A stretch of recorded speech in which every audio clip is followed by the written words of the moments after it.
guys, how's it going? Hope you're doing well. Welcome back to Samsung Kitchen.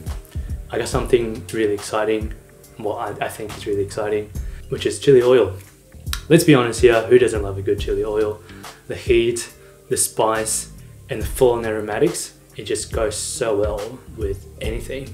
I can't think of any food that wouldn't benefit from a bit of a kick of a spice. Almost in every culture, there's some form of chili or spice condiment at the heart and soul of the culinary tradition. I grew up overseas where almost every single eatery, they've got their own house-made chili oil, chili condiment. And that's always something that I look so forward to when eating out, just to try all of the house-made stuff. After moving to Australia, I kind of just grew out of it. But up until recent years, I came across this thing called lau gamma.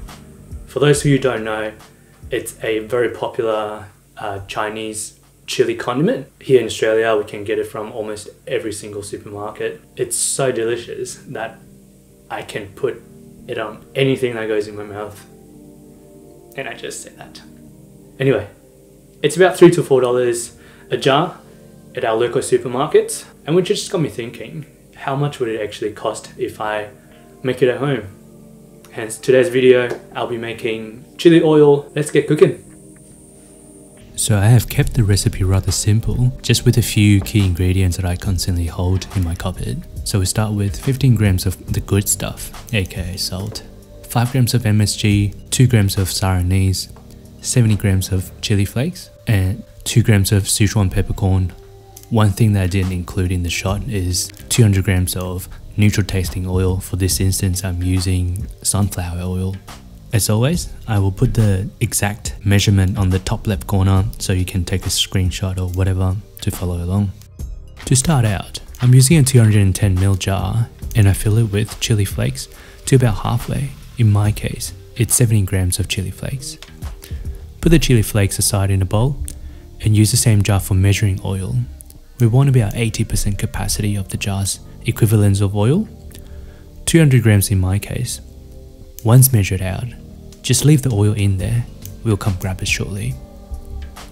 Next we turn the stove on and grab a medium-sized saucepan. We want to toast the spices a bit to bring out the goodness. 2 grams of star anise and 2 grams of Sichuan peppercorn.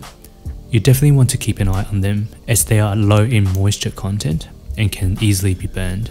Give it a couple of minutes and we can add in our oil. Keep the stove on medium heat until the star anise and peppercorn are bubbling like what you're seeing on the screen. Once you reach temperature, turn the heat off and it's time to put the chili flakes in. As soon as you pour the chili flakes in, it'll start bubbling. Stir the mixture thoroughly so the heat is evenly distributed. Next, it's time to season this bad boy. 15 grams of salt and 5 grams of MSG. I find MSG really gives it the umami kick and it lifts it up to a new level. Not a must, but definitely recommended. Mix it through really well and it's time to jar it up. Here I'm using my favorite kitchen utensil, a tiny spatula, so I can scrape every single last bit out of the saucepan. 70 grams of chili flakes for 35 cents, 2 grams of star anise for 16 cents, 2 grams of Sichuan peppercorn for 10 cents, 200 grams of sunflower oil for 50 cents with salt and MSG. Altogether, it's $1.11 for a jar of chili oil. Hope you enjoyed the video. Happy New Year, and I will see you in the next video.